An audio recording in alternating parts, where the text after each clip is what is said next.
What's going on, guys? Charge it up here in the garage with the R6. For today's video, one of the biggest questions I'm getting is, hey, do you have a video for winterizing my bike? Well, here it comes. This is my cue up to that older video that I did, I think 2 years ago at this point. But yeah, that's gonna be today's video, guys. How to winterize your motorcycle. Let's go. Here comes the video. What's going on, everybody? Welcome to Charge It Up. Today, let's talk about winterizing your motorcycle. All right, with winter upon us here in Canada and in some northern states, so that's the first thing on the list. Where are you gonna store your motorcycle? Home, garage? You're gonna store it somewhere, take it to a dealer. In my opinion, if you have the room and you're able to store your motorcycle at home, do so at home. Cheapest and probably safest way to do so. I am personally gonna be leaving it in the garage on the lift where it actually sits right now after we're done winterizing, and then I got put a cover for it as well. So yeah, that's number one. Let's go on to number two. Step number two of winterizing your motorcycle is going out for one last ride. Couple good reasons to do so. Number one is filling up the fuel tank one last time before you store the bike. It gives you the opportunity to notice if you want to change some things in the off season. Or the main thing is you can just say goodbye for one last ride until next riding season. That's step number two. Let's go on to number three. Step number three is topping up your fuel and adding fuel stabilizer to it. Now again, you can do that obviously in step number two as well, but here comes the good part, is adding the fuel stabilizer to the tank. Now again, different fuel stabilizers call for different things. This is from Yamaha. It's their additive fuel stabilizer and conditioner plus. It's from Yamaha. You can get those at your local Yamaha dealer if you wish to use this brand, the Yamalu brand. And again, yes, you can put the additive into the fuel stabilizer or into the fuel tank. Now again, I know a lot of people that don't even do any of that. They just leave the bike and start it up next season and they just add fuel afterwards. So it's totally up to you. Step number four is changing the oil and the oil filter. Now I previously did this in a video not too long ago. I'll put the link up in the right hand corner over here. The oil is actually still right there. So I'm not gonna do one before winterizing. I just previously did one, but it's always a good idea to do so right before you store it. Let's move on to step number five. Step number five is cleaning your bike. Clean it thoroughly, please, before you put it away. Don't just throw it away, especially if you took it on a ride when there was salt or chemicals on the road already. That stuff eats away at motorsports products, especially motorsports and motorcycle stuff. So wash, wax, clean, just make it look nice. It deserves to be put away nice, not all dirty.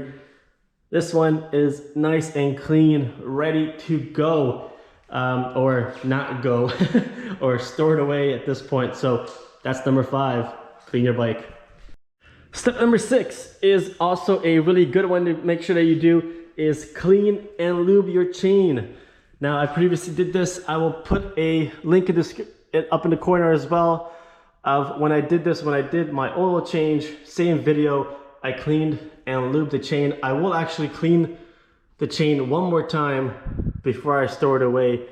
Step number seven, very simple, and it comes off step number six obviously. So let's make sure that your wheels are nice and clean from that chain lube that actually gets thrown around, and your tire pressures. Make sure your tire pressures are good, and if they're staying on the ground, yeah, get those tire pressures up. I'm actually gonna grab my rear jack and I'm gonna lift it off the ground so it's not actually touching, and it's actually better for storage.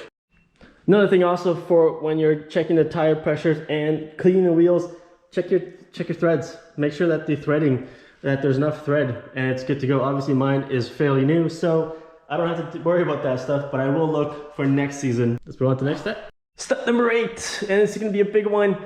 Remove the battery. Either remove the battery and put it on charge, which I will do, it's gonna go into the corner, or have your battery tender on it and have a specific place to where it's gonna come out, and then just plug it in. Make sure that battery is plugged in. If you don't, you might run into a surprise in next riding season where you won't be going far if the battery dies on you, or if you don't even start it when you first try to turn the bike on. So battery care, take care of your battery. And I'll give you guys a huge thing when it comes to maintenance. When I used to work at motorcycle shops and as a tech and servicing bikes, 90% of the issues that people come in with after the storage and they can't figure out what's wrong with the bike, it's the battery. It's the damn battery that you're not looking at. It's the basic, simplest thing that you can think of that will just fix most of the issues, other than, you know, mice getting into your shit and eating it up. So yeah, battery care is very important. Number 9, very simple. Depending on where you're storing it, obviously if you're gonna get rodents or bugs or anything like that, cover your exhaust port. So it's very simple. You don't even have to cover it with a plastic bag or anything, go all the way around.